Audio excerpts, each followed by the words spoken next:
Yeah, when the foreign tourists came to this village, I always welcome them by saying, welcome to Hila village. And sometimes they prefer to talk in English because according to them, English is very easy for them to understand. Even I can talk in German and also in Dutch, but they prefer talk in English, explain everything in English. Nama saya Muhammad Nurdin Lating, pengelola Desa Wisata Negeri Hila. Ya, kadang kalau saya ketemu orang asing datang ke sini, saya sering menggunakan bahasa Inggris untuk berkomunikasi dengan mereka dengan mengatakan selamat datang di Desa Wisata Negeri Hila. Kenapa? Karena mereka lebih memilih menggunakan bahasa Inggris sebagai sarana berkomunikasi dengan mereka. Karena menurut mereka ini merupakan bahasa universal di mana mereka merasa nyaman ketika kita berbicara bahasa Inggris dengan mereka. Mereka bisa memahami apa yang saya katakan. Meskipun saya bisa juga berbahasa Jerman maupun bahasa Belanda, tapi mereka lebih meminta saya untuk menggunakan bahasa Inggris.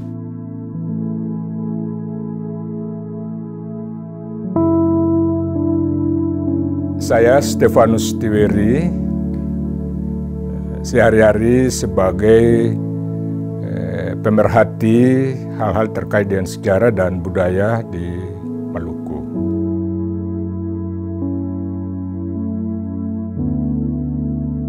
Bicara soal Benteng Amsterdam itu adalah suatu kekayaan monumental yang menjadi satu catatan dan memori sejarah bagi bangsa Indonesia, khususnya masyarakat Maluku pada masa-masa sebelum kemerdekaan, ketika Indonesia, Maluku dan Banda seharusnya menjadi incaran karena memang kekayaan rempah pala dan cengkeh di Ternate menjadi daya tarik tersendiri.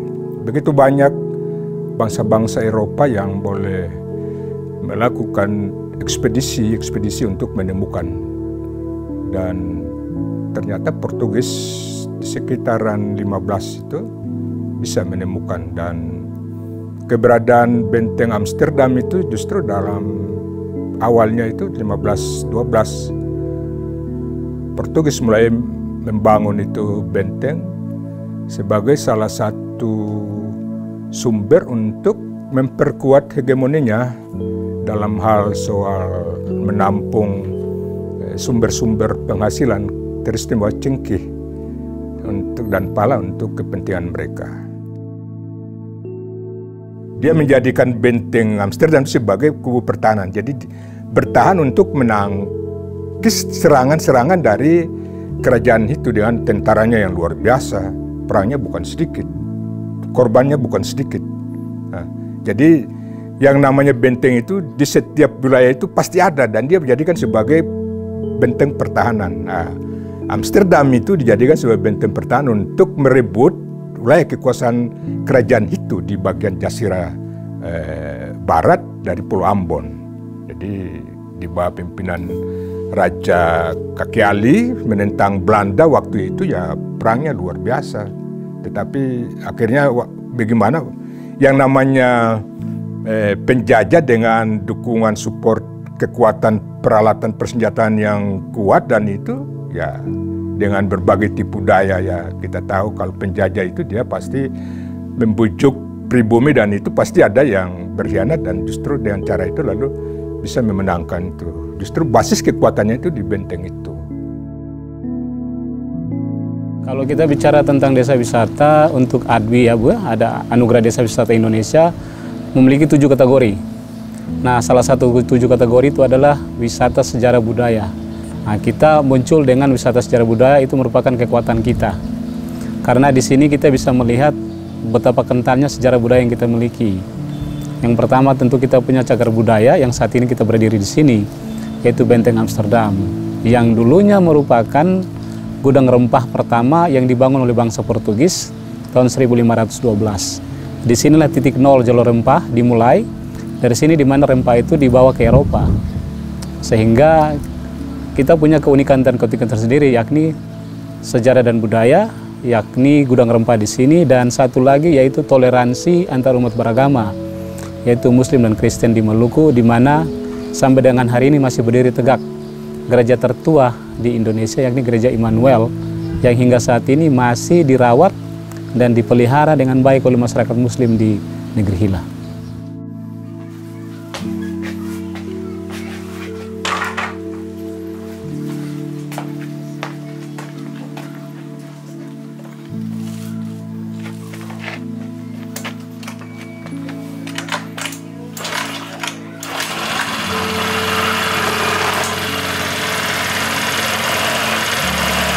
Nama saya Bapak Muhammad Damir Lating, sebagai seorang juru kunci, juru pelihara di Benteng Amsterdam. Saya menjadi juru kunci di Benteng Amsterdam ini sejak tahun 86. Pada saat tahun 86 itu kondisi benteng itu sangat tidak terurus. Benteng itu ditumbuhi oleh beberapa pohon beringin, ada 3 pohon beringin yang besar yang tumbuh di atas. Kemudian hampir semua dinding benteng itu tidak kelihatan karena ditutupi dengan akar beringin.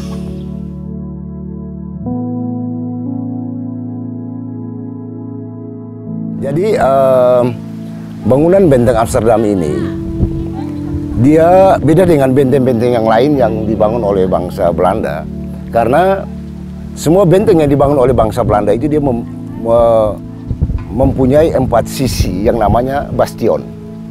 Dia mempunyai 4 sisi. Tapi Benteng Amsterdam ini dia cuma memiliki 2 sisi, 2 bastion. Kenapa demikian? Karena dia berawal dari sebuah gudang rempah Portugis. Nah, itu keunikan dari Benteng Amsterdam ini. Kemudian Benteng Amsterdam ini dia memiliki 3 lantai, Bu. Dan 3 lantai ini mempunyai fungsi yang beda-beda. Tiga lantai ini mempunyai fungsi yang beda-beda. Kemudian lantai pertama itu dia berfungsi sebagai tempat penyimpanan rempah. Plus ada satu buah gudang. Itu awalnya adalah sebuah gudang museum. Gudang museum oleh Belanda. Nah, nanti setelah Belanda angkat kaki, Jepang masuk dipergunakan untuk penjara. Makanya ada satu ventilasi yang Jepang tutup. Jadi pada saat zaman Belanda itu bukan penjara. Itu adalah gudang museum, karena asrama-asrama tentara Belanda dan pesenggerahan itu di luar areal benteng ini. Di areal ini ke negeri Hilla sana sekitar 100 meter, disitulah letak asrama-asrama tentara Belanda dan penjara. Jadi asrama tentara Belanda itu namanya, dalam bahasa Belanda namanya pesenggerahan. Itu dia di luar areal ini.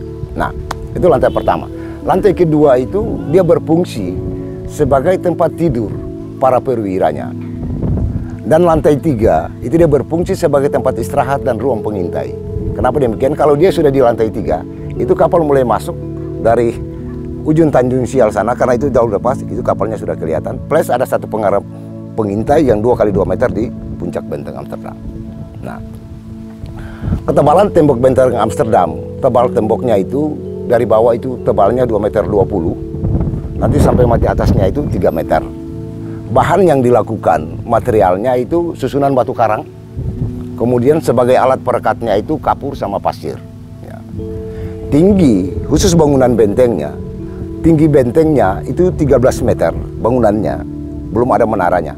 Tinggi benteng 13 meter. Jadi Benteng Amsterdam ini tinggi dan lebar itu 13 kali 13 meter. Plus menaranya 3 meter tambah 6 meter. Jadi 13 tambah 6, tambah 3, tambah 6. Kenapa pengunjung itu menarik dengan bangunan ini? Pertama, keunikan bangunannya. Kemudian, benteng yang masih utuh di Pulau Ambon, itu cuma salah satu benteng, Benteng Amsterdam. Tidak ada benteng lagi di Pulau Ambon yang masih utuh, yang bisa dikunjungi setiap saat, itu dari Benteng Amsterdam. Ya, itu sebenarnya merupakan hasil dari lukisan yang berbasis pada satu penelitian jangka panjang yang dilakukan oleh Rumphius, seorang penulis buta berkebangsaan Jerman yang kemudian bekerja sebagai seorang pegawai di VOC, dan setelah itu menjadi orang Indonesia, orang Ambon, dan meninggalnya pun kita tidak tahu di mana dikuburkan sampai dengan saat ini. Tapi dia punya jasa yang sangat besar kepada Maluku, yakni tentang nama-nama biota laut yang ada di Maluku ini, termasuk yang ada di lantai 2 benteng itu. Itu merupakan hasil penelitian dia. Sehingga seluruh nama-nama ikan yang ada di Laut Maluku ini, lebih khusus di Pulau Ambon, itu dia tahu semua. Karena penelitiannya otodidak, sehingga dia mengumpulkan seluruh spesies ikan yang ada dan dia melakukan penulisan-penulisannya. Tetapi yang melukis itu bukan Rumphius, menggunakan tangan orang lain. Mengingat matanya sudah buta, sehingga terpaksa dia menggunakan pelukis yang berasal dari Prancis untuk melakukan penulisan terhadap seluruh spesies ikan yang ada. Jadi itu memang hasil pelukis Prancis? Iya, tapi berdasarkan referensi dari si Rumphius. Termasuk ada yang menarik, Putri Duyung itu juga ada? Iya benar Bu, ditulis dalam bahasa Prancis. Bentuknya seperti itu? Iya, jadi ceritanya kan Putri Duyung itu kan dia terdampar di Namlea sana. Nah, kemudian tidak tahu bagaimana kok bisa terdampar lagi di pantai kita sini. Dengan berlinang air mata kemudian diselamatkan oleh ada pada ratusan oleh Rumphius dan kawan-kawan, kemudian diabadikan dalam penulisannya. Dan menurut orang Prancis ketika menerjemahkan itu, saya tidak tahu bahasa Prancis, saya ngomong Inggris dengan dia dan diterjemahkan bahwa memang betul apa yang dikatakan bahwa dulu kan ada padang lamun. Padang lamun itu kan sangat baik untuk ikan duyung. Nah, sehingga ada di sekitar sini tapi sudah rusak, kemudian ada juga di perairan Buru. Nah, dia terdampar dari sana. Tidak tahu bagaimana zaman seperti itu.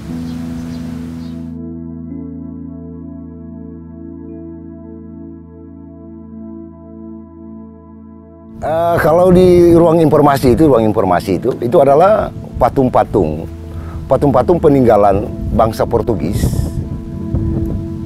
Jadi itu ada 2 buah patung, kemudian ada beberapa hasil karya Rumphius dari kerang.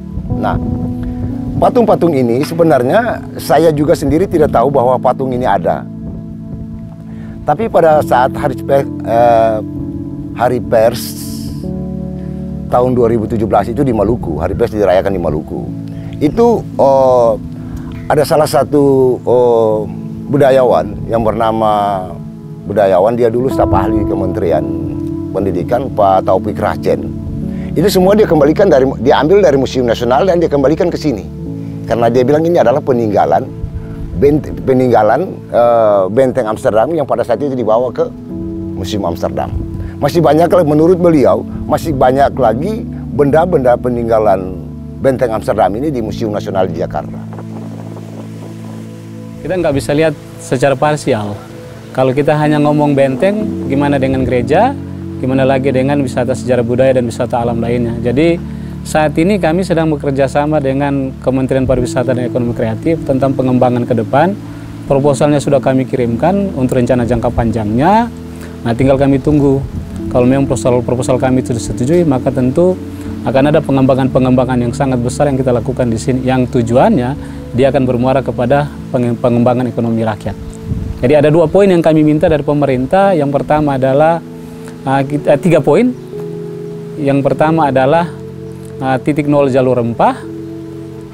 Kemudian yang kedua, membangun laboratorium alami rempah terbesar di dunia.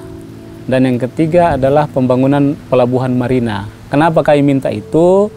Karena kami sadar betul bahwa 450 tahun yang lalu ketika bangsa Eropa itu datang, mereka mengambil rempah kita untuk membangun bangsa mereka. Nah, kini saatnya kita kembalikan lagi apa yang kita miliki.